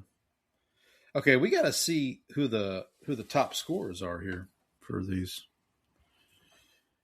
So, how many squares did I win? I won. What was your last one? Jason Williams, 10%. Okay, so you won that one too. Yeah. So I think So you what did won I have? 6-3 because I won Jeff Green, I won Dikembe Mutombo, Yeah. and Kevin Love. So I ended up with 228. By the way, with for Heat and 10,000 or more rebounds in a career, there's only 5 possible answers. Of course, they don't show me just the 5 possible answers. They send me to, but anyway. Let's see. Top scorers. Okay, let's. What about Bimbo Coles? Yeah, oh God, Bimbo Coles. Okay, Rockets Jazz. I think you got the top score. That's Jeff Green. Rockets Magic. I got McGrady. That was the top. I can't believe neither of us thought of Hakeem. Hakeem. That's pretty shameful. My wife would be furious. She loved Hakeem. Oh, mine too. Suns Jazz. I had Hornacek. That was the top score. Suns Magic. I had Shaq. That was the top score. Suns 10,000 or more rebounds. Barkley. I had the top score there. LeBron was the Heat 10,000 or more rebounds top score. Believe it or not. Heat Magic. That was also Shaq, 33%. And then you had Kevin Love for Heat Jazz. That was the top score there. Let me see if I can figure out who the other 5 Heat players were. Well, the Suns also only had 5. The Suns also had 5, yep. There's no good way to do this. Let's see. So LeBron. Oh, Sean Marion. There you go. Sean Marion had 10,000 more rebounds. Okay. Who else we got here? The Matrix, Sean Marion. Dallas Maverick legend, Sean Marion. Thank you very much. So that's 2. Was Ronnie Cycli? Was he one? How many rebounds did he have? He played for the Heat. He had 4,500 rebounds with the Heat, is what Google says. Let's see. Ronnie Cycli. He was one of the original Heat. Yeah, only 6,400 for a career. So that's not it. Let's see. Miami Heat players. 10,000 rebounds.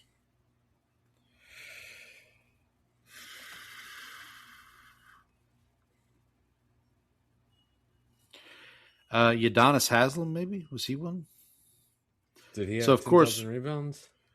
I don't think of so. Course, I don't think he was mainly an enforcer for like 10 years after. See, how many rebounds did he have? He had 5,791. Oh wow! I thought for sure that would be.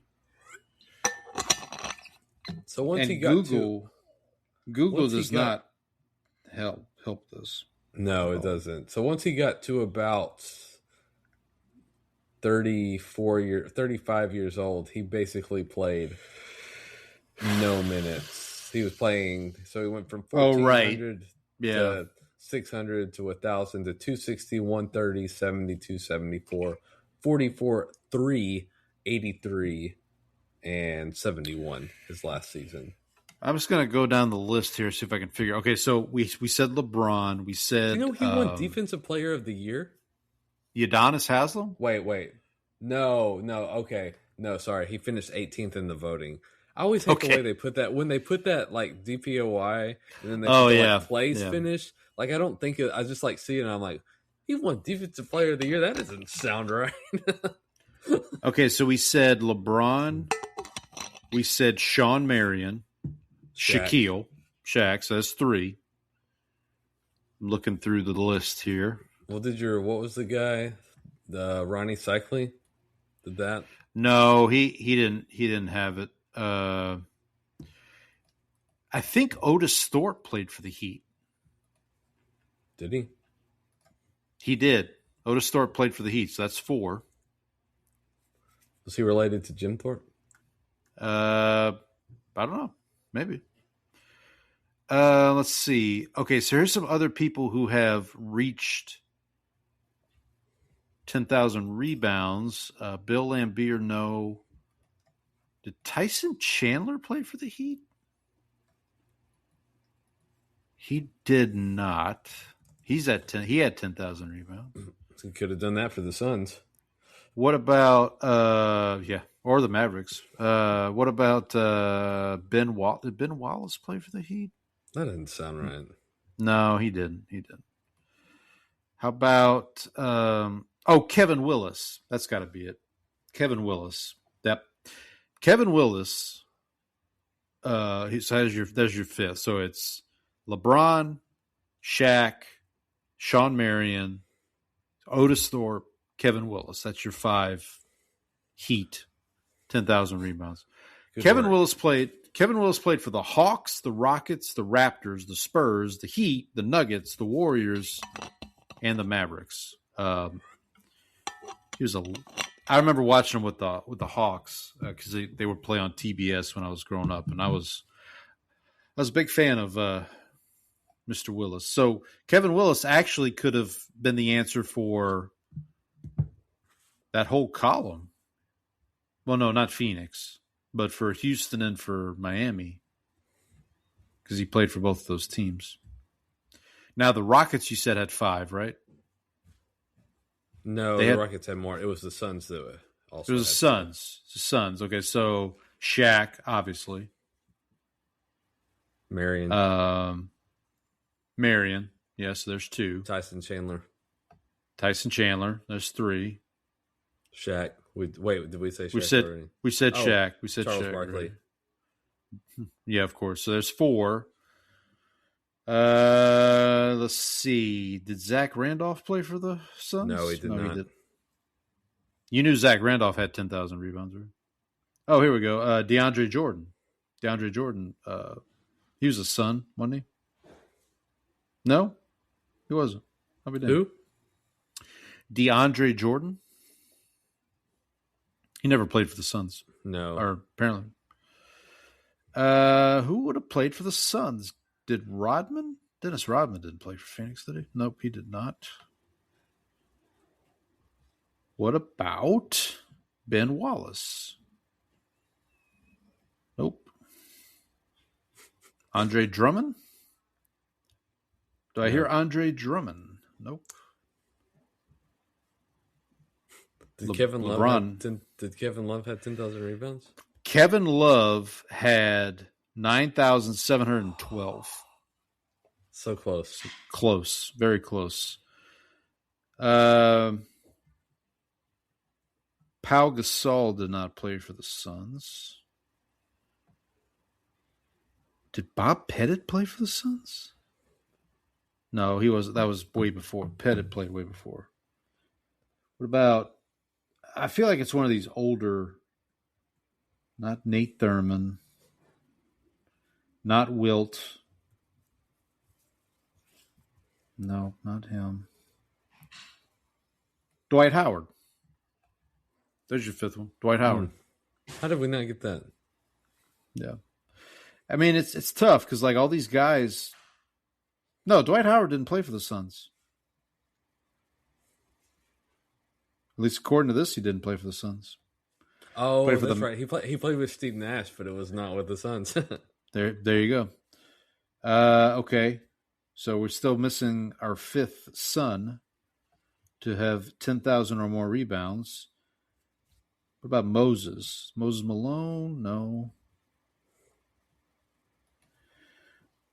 Did Robert Parrish?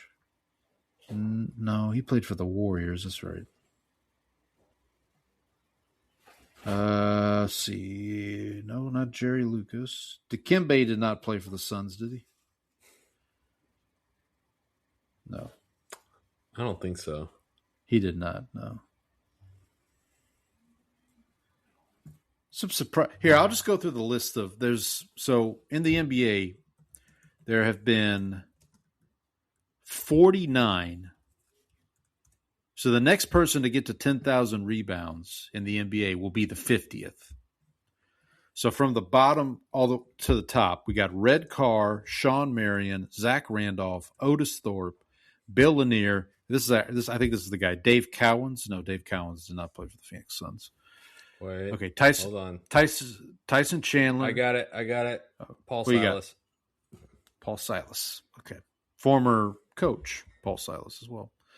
Tyson Chandler, Ben Wallace, David Robinson, Dr. J, Julius Erving, Rudy Gobert, Caldwell Jones, Nikola,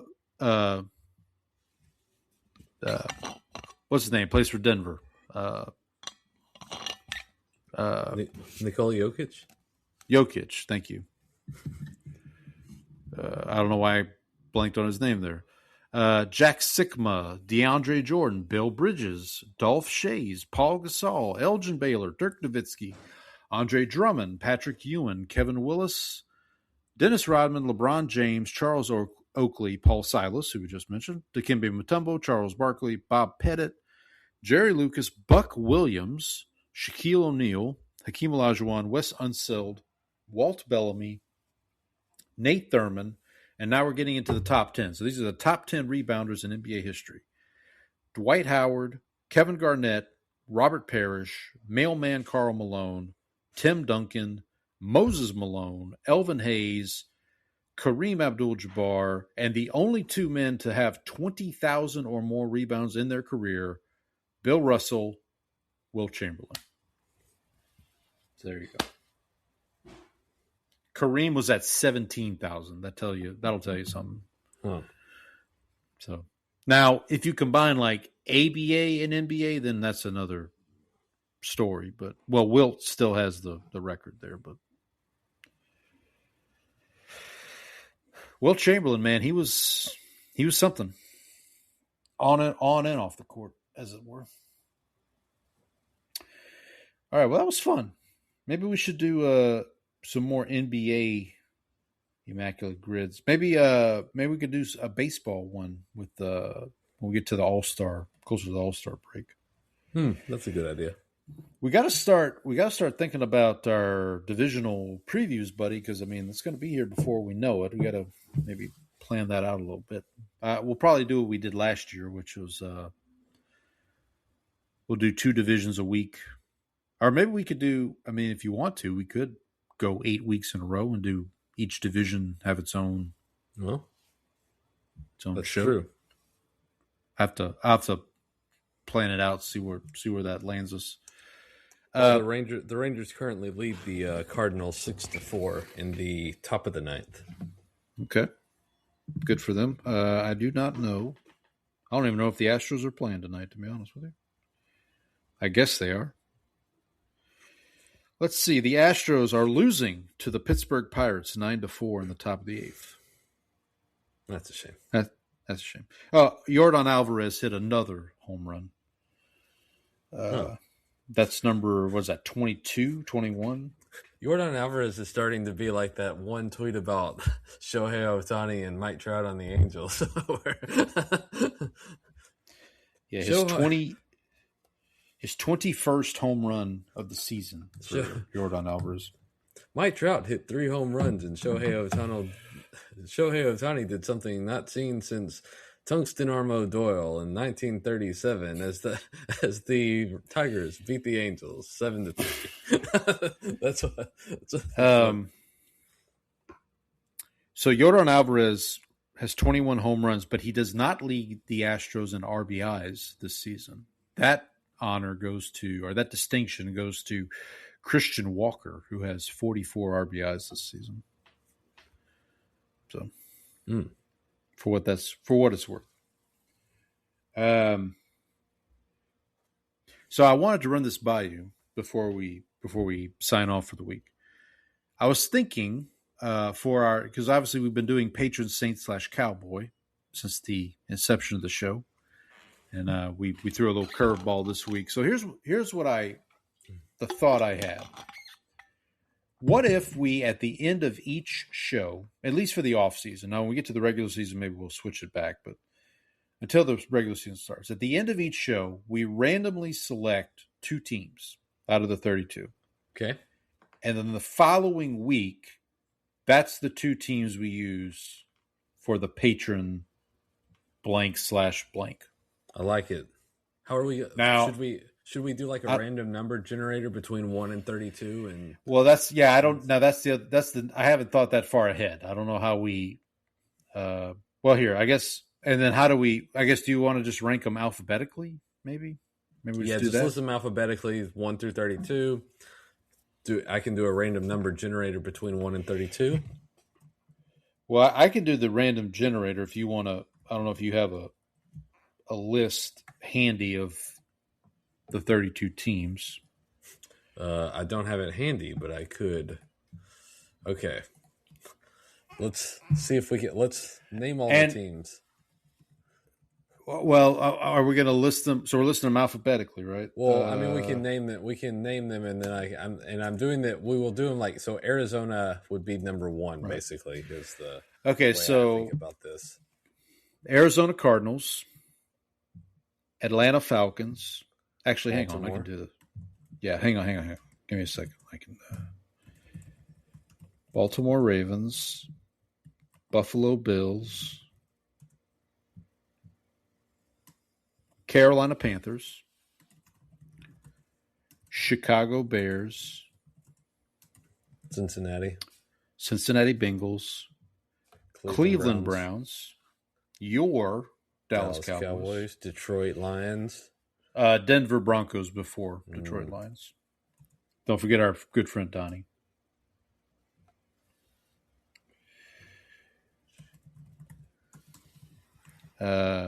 Green Bay Packers after Detroit Lions.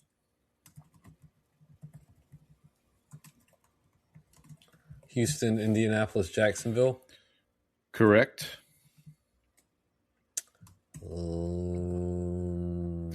Kansas City, Las Vegas, and then the 2 LA teams. So if you want to go Chargers, Rams, since that would be correct alphabetically there. And then after that, we go Miami Dolphins, Minnesota Vikings, New England Patriots. Whoa. Sorry. Where are you at? So the Los Angeles teams. Yeah, so you do Chargers, Rams, and then it's Miami Dolphins, New York, Minnesota Vikings,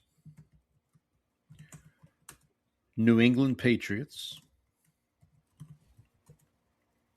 the 2 New York teams, the New Orleans Saints. Thank you very much. Oh, yeah. Then the 2 New York teams. By the way, the Hurricanes just tied it up 4-4. Got less than 8 minutes left in the third period. After the 2 New York teams, it's the Philadelphia Eagles, your favorite. The Pittsburgh Steelers.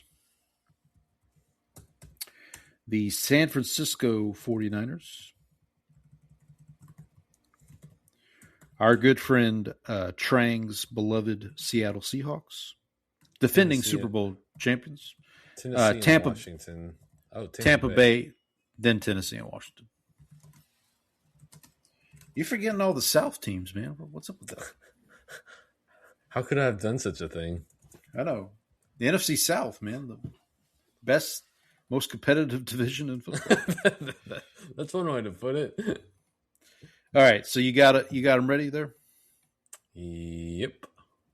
All right, so I'm going to generate a number 1 through 32 right now, and the number is 13. That would be Houston. Okay, so Houston Texans, and I'm going to generate another number right now, and the number is 31, so that is the Tennessee Titans. It is the Tennessee Titans. So next week, we'll have a patron Texan/Titan. Got a few ideas. Obviously, Andre Johnson. Andre Johnson could be one of them. There's another guy that I like to use for this, and it's like I'm blanking on him. Cortland, no, not Cortland Finnegan. He's the one. No. He's the one that fought Andre Johnson. Yes. Okay, so I don't want to give away. We'll obviously take all these players into consideration, but one of our Immaculate Grid legends would also be. Oh yeah, the Immaculate Grid legend. Yeah, absolutely. Fitzmagic, of course. Oh, I was thinking of our. Yeah. Babin. Yeah. I think he did. Yeah. But there's another wide receiver legend, DeAndre Hopkins. It's also. Right. Actually, no, I don't think Jason Babin. I don't think he played for Tennessee. Now I'm looking at this. I'm not seeing him listed here. Let me just. No, he did. He's here. I just missed him. There's a couple. Well, Walter Payton Award winner Aziz Al-Shir, or whatever that. Was he a winner or nominee? He was a nominee, I think. Okay, yeah. He was nominated for some award that you and I came on the show and were like, really? This guy? This guy? The guy with anger management issues? Yeah. We've got quite a few. There's a Longhorn legend, Deontay Foreman is an option. Yeah. We got quite a few. We'll come up with some. We'll come up with something. Another reason I want to do this is this gives us a chance to highlight more players, obviously, because right. We're not running out of options here. I think we have used every Cowboy Saint. I was looking through it today. I'm pretty close. I'm pretty sure we've used them all, unless and we've even used like Peyton Turner, who doesn't technically count. The hell's going on here? Hey, Fall, you want a balloon? Oh man, it was under the desk. Yeah, sure it was. Hey, Georgie, you want a balloon? We all float down here. Okay, so look forward to that next week. We'll be presented by a Texan/Titan, patron Texan/Titan. And I guess I should save this spreadsheet so I don't have to make. We will not every time. We will not change the name of the show. We are still Bless Them Boys. We will not be Bless Them Texan/Titan. But we hope everybody has a good week. Welcome to June. The heat has arrived in Houston, and I'm sure it'll stick around for a while. Not the Miami heat. Not the Miami heat. The Texas heat has arrived. The Texas heat. So hopefully wherever you're listening to us, hopefully you are safe and comfortable and don't have to deal with the heat like we do. But we'll see everybody next week. I'm trying to think what we've got. I mean, we're kind of hitting the dog days of summer, buddy. We'll have NBA Finals and Stanley Cup to talk about for sure. But in terms of football, Pickens are, and I am not talking about George Pickens. Pickens are pretty slim. Well, George Pickens is also pretty slim. He's pretty slim as well. Yeah, he is. I mean, The other trade that didn't happen, or the trade that was talked about but didn't happen yesterday, was Alvin Kamara. So maybe we'll see what the situation is with him. That continues to develop. My gut instinct is he's going to be he'll either be with the Saints week 1 or he'll retire. That's what I'm thinking, but could be proven wrong. I don't get the sense from him that he wants to retire. It looks like he's still in pretty good shape and still wants to play. So I will say, based on his output for my fantasy team last year, it looks like he might be at the end of the. It's pretty rough. Well, and this year with the addition of Travis Etienne, carries are going to be hard to come by, I would imagine. But you never know. We'll see. So yeah, we'll keep track of some more NFL news. I don't think we'll have any more blockbuster trades. I don't think we'll have any Myles Garrett level deals between now and next week, but we'll keep an eye on it. You okay, buddy? Yeah, I may need to go check on the kids. Okay, fair enough. All right, well, everybody have a good week. We'll see everybody next week. Happy Stanley Cup and NBA Finals. Yep. Go Knicks.